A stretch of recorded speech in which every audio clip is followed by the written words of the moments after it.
This is an example of balancing a chemical equation. So this is the process of making sure you have the same number of each type of element on both sides of the chemical equation.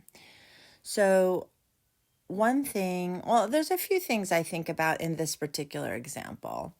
This example has the states of the substances written in the equation. And when you balance, you don't have to think about the states. So I'm going to remove the states at this moment. I'm just going to erase them for my balancing. Now, a lot of times in homework, and this is from the homework, they want you, when you type the balanced equation in, to include the states. So we're going to put the states back in, but just to balance them, you don't need them. So then what you want to do is you want to compare the reactants on the left to the products on the right. And there's lots of different ways to do this. I have found that I like to create a table. So I just draw a line underneath my arrow, and this helps me keep my mind that on the left of the arrow is the reactants, and I'm comparing that to the right of the arrow, which are the products. So then I just make a table that says what is there. I have found through experience that balancing metals first, then nonmetals, followed by hydrogen and oxygen, 85 to 90% of the time, that order is the quickest way to balancing, but it's not required. You actually can do any order you'd like.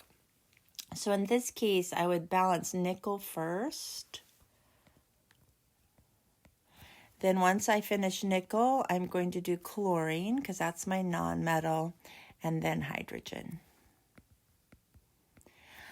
The other thing that I want to mention is do one element at a time. So I know I've written all the elements I'm going to balance down, but I need to look at only one at a time. Otherwise, it's really easy to get confused.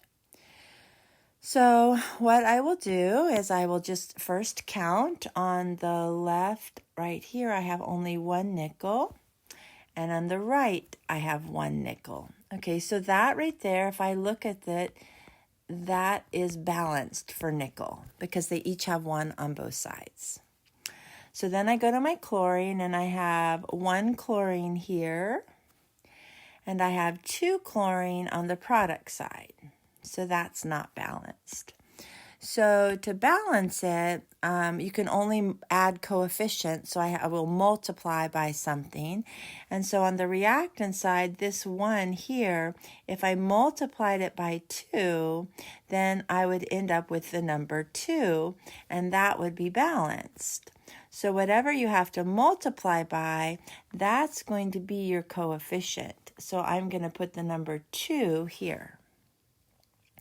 So then if you think about it, what I'm saying is this 2 that I wrote, the coefficient times Cl, gives me 2. So now I have 2 chlorine on both sides.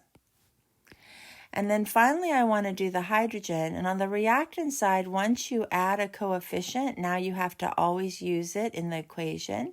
So 2 times the 1 hydrogen is 2. And over here, there's 2. And so that one now is also balanced. So in this case, I had to only add a coefficient to the reactant side here to make it balanced. So I just had to multiply by 2 on the left. So then to rewrite this, I would gonna put my states back in. So nickel, I'd put an S. And then I'd have to add a 2, HCl, which I think was AQ. I erased it now. And then, yeah, that was right. And then the arrow. And then this NiCl2, AQ, whoops, plus H2 gas. And so that's, here is the answer, the balanced chemical equation. Now in my Chem 1032C, at the current moment, at this recording, you use the palette or the little pop-up box to get the states.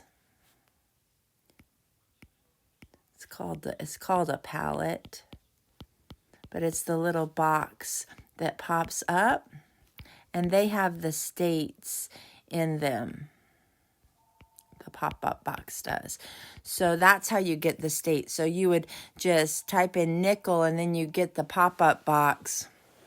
When you go, actually, I think when you click into the answer, you get the box, and the box has the states as well as the point where you'll go and do subscripts.